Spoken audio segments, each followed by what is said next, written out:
After this guy and this chick get clapped in the woods, he travels back in time but only a few hours and has to solve the mystery. We start off with this guy, Hector, driving from the shopping mall to his house. He gets to the house only to find out that the trunk of his car has been open for some time and things fell in the driveway. He picks up the stuff and goes to meet his wife, Karra, at the back. The shopping he went to do was for her. Every man with a wife or girlfriend can relate to this, which means I cannot relate. He goes upstairs to lie down and catch some sleep, but sleep is choosing to elude him, so he gets up and starts looking out his window through his binoculars. His phone starts ringing and that disturbs his bird watching. He goes to get it, but the caller says nothing. He calls back and a machine says this is a restricted terminal and asks him to record his message or provide an access code. He just says he got a call from this number and his wife startles him when she comes in, so he drops the phone. Hector's a little worried because nobody has their phone number, but Claire doesn't think too much of it, so she just hugs him and he just loses all his senses. That's a typical man right there. But she's only just getting started. We all know what's about to go down and someone was about to get a full audio recording of it because Hector just figured out that the phone was still recording. Next we see the couple out in their garden. Claire is making some furniture while Hector's bird watching. Only that this time, instead of a bird, he sees a woman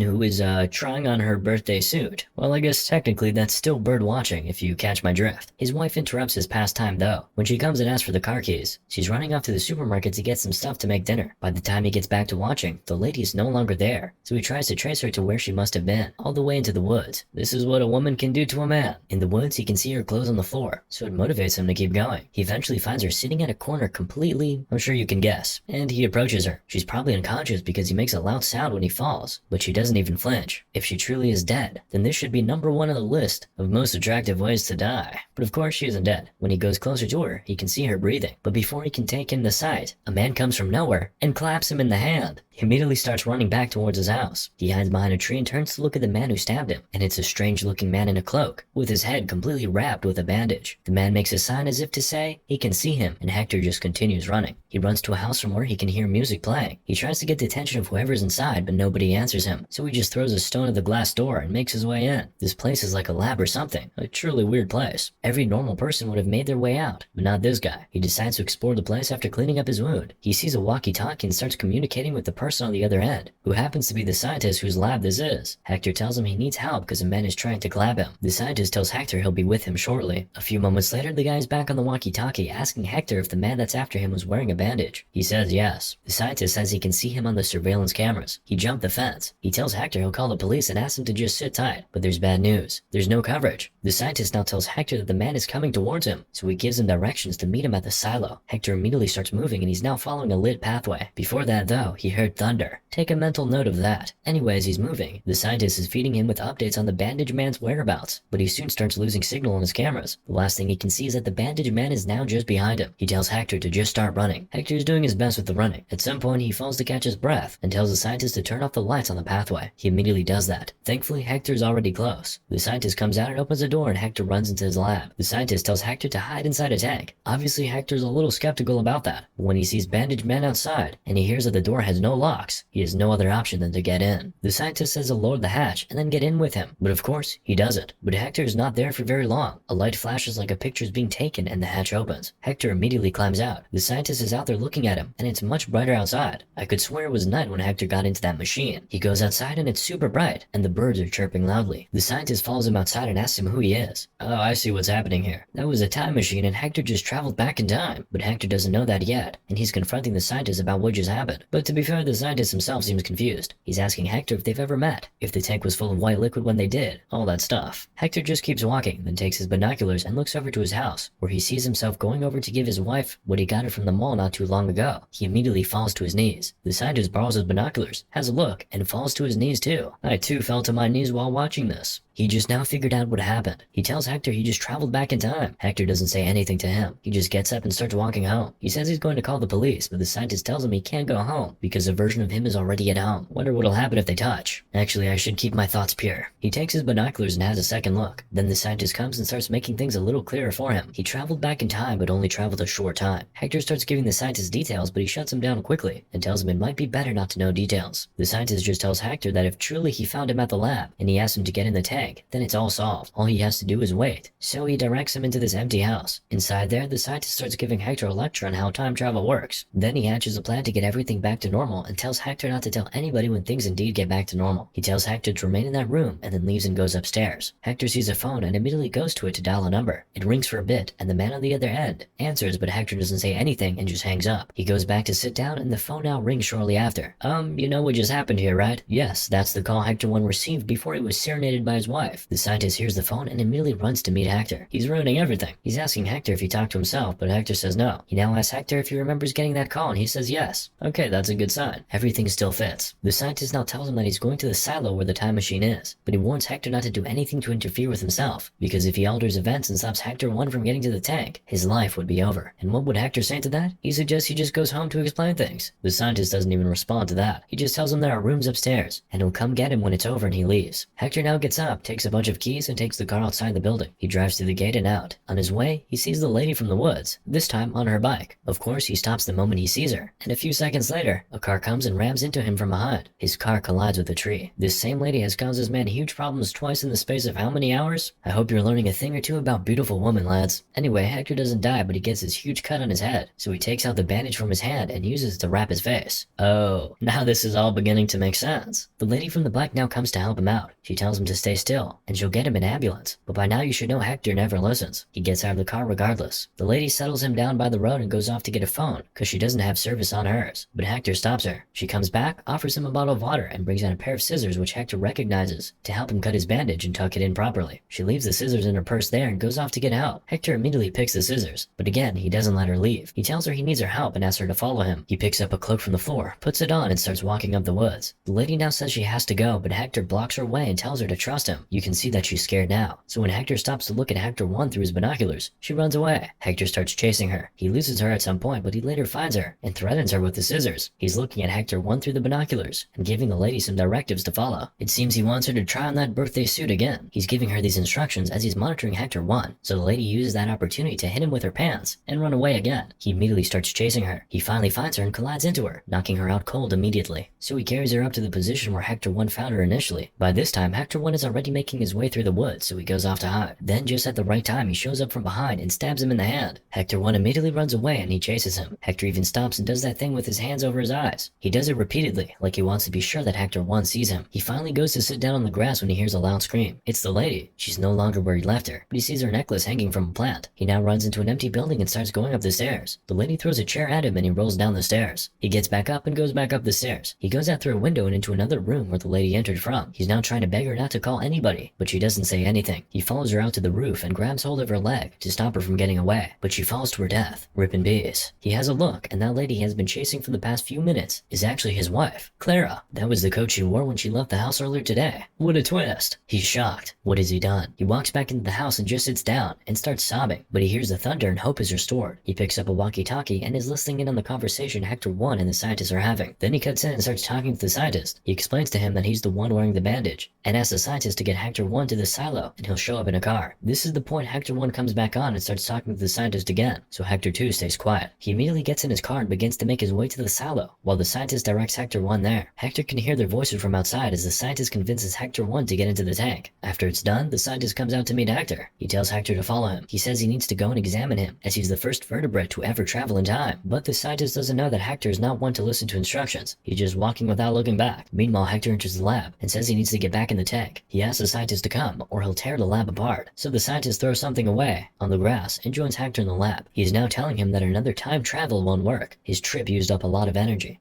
which is not easily renewable. He says it'll have to be next week. Hector figures out that the scientist is lying and strikes him with the rod in his hand. That makes the scientist confess that the thing he threw outside is one of the batteries, and nothing here can work without that. Hector now unwraps his head, hands him a flashlight, and tells him to go looking for the battery. The scientist is trying to explain that this machine creates problems, not solves them, but Hector is saying he just needs to travel far enough in time to get a head start ahead of the other two Hectors. The scientist tells Hector that if he travels back in time and alters events to stop Hector 1 from getting into that tank, there will now be 3 of him in existence, and that could set off a chain of events beyond his control. But Hector promises not to interfere. Hector 2 will chase Hector 1 to the tank as normal, and he will now follow Hector 2 and clap him, leaving him as the last Hector standing. The scientist just tells him he has no idea what he's saying, but as they're both standing out here in the field, Hector starts starts figuring everything out. He says the only reason the scientist would have known to take out that battery before Hector even arrived and then go on to throw it away was because he knew he'd want to use the machine again. He thinks the scientist is tricking him, so Hector hits him to get the truth out of him. The scientist confesses that he is indeed tricking him. Why? Because Hector 3 told him to do so. Oh, there's a third Hector already. Wow. The scientist now tells Hector, whatever number this is, that he actually wasn't the first to get out of the tank. The first one who got out 30 to 40 seconds before him threatened him and forced him to act surprised when he saw him. The scientist keeps on telling the story of how Hector 3 called him on the walkie-talkie earlier and told him that everyone would know what they have done. He told him everything that would happen, including that this Hector would show up asking to go back into the past. But he told him he must stop Hector from doing that by all means, and that's what he has been trying to do. But Hector insists on going back in time. He even finds the battery the scientist threw away earlier, just as it starts raining, and they start hearing sirens from a distance. They go back into the lab. Hector goes back into the tank, and the scientist does the time travel again. This time it seems to take a little longer though, but the latch eventually opens and Hector comes out with that look of, this isn't my first rodeo. He walks straight to the scientist and tells him he's from the future, and he assures him that his machine works. He then tells the scientist that he'll have to help him get rid of the other two Hectors. He tells him Hector 2 will soon come out of the tank, and instructs him to lead Hector 1 into the tank. He says this and goes to hide. Ladies and gentlemen, I present to you Hector 3. Hector 2 comes out and goes straight outside. Hector 3 now quickly goes to the scientist and tells him to calm Hector 2 down, because he needs to get to the house before all of them without being seen if he's going to get rid of him. The scientist goes out to meet Hector 2, and then Hector 3 sneaks out, enters a golf cart, and zooms off. But he gets to the gate and realizes he doesn't have a remote, so he comes back to ask the scientist for one. The scientist just tells him to take the van instead. Before he enters the van, he sees Hector 2 driving off in a white car, so he quickly gets in the van and follows him. From there, you know what happens, but I'm still going to tell you. He follows Hector 2 and runs him off the road after he stopped to look at the girl on the bike. As he runs Hector 2 off, he himself is run into the woods. He gets himself out of the car and he sees a walkie-talkie. He speaks into it and the scientist replies. He says he's Hector 3 and he's sorry, but everyone will know what they did. He tells the scientist that he bet on the wrong horse and he's a failure. The scientist is trying to beg him not to do anything silly, but Hector 3, who's now watching the lady in the woods, asks him why he had to turn on the machine in the first place. The scientist begs and begs, and Hector 3 finally tells him that if he wants to keep his job, he better keep the Hector and the bandage out of the tank by all means. But as we already know, that didn't happen. Anyway, now the lady sees Hector 3 in the woods and lets out a really loud scream. That explains that strange scream from the other time. Hector 3 tells the lady that they're both running away from the same person, the bandaged man, and he says he won't find them here, so he asks her to sit beside him. He sleeps off there, and she wakes him up a few hours later to tell him there's a house nearby. She helps him up and they head straight there. The lady sits him down inside and leaves. A few seconds later, Claire comes in and sees Hector in that state. She tells him there's a man outside with his face covered who broke the fence, and so she ran here to hide and called the police on her way. That explains the siren from the other time. They hear a voice from outside and Hector leads Clara into her room. He takes a ladder out and tells her to hide in there until he tells her to come out. He tells her not to intervene no matter what she hears. She's obviously scared and confused, but she follows his instructions. Hector 3 now climbs into the house through the window to attack the bandaged Hector. He can see the lady from across the room, and she tells him where Hector 2 is. So he picks up a stool and throws it at him, but the lady's the one who screams, and that's why we thought it was her who threw it the other time. Hector 3 goes to the lady and tells her that Hector 2 is nuts, so she has to take on a disguise. He takes Claire's coat, puts it over her, takes the scissors from his pocket, and cuts her hair. Oh, so it wasn't Clara Hector 2 clapped. Interesting, but also very devious. He directs her to run up to the attic, and you know what happens from here on that end. Hector 3 just goes to where Clara is, takes her out, and sits her on the chair in front of their house. Then he takes another chair and sits beside her. As they're sitting, we hear the sound of the lady falling to her death. It startles Clara, but Hector holds her hand and stops her from moving. He now takes the scissors from his pocket and throws it away. The camera now slowly pans to the lady's dead body, and then to Hector 2 driving off. What an incredible endless loop. These are truly some very egregious time crimes, which is the name of the movie, by the way. Anyway, the end. Or is it?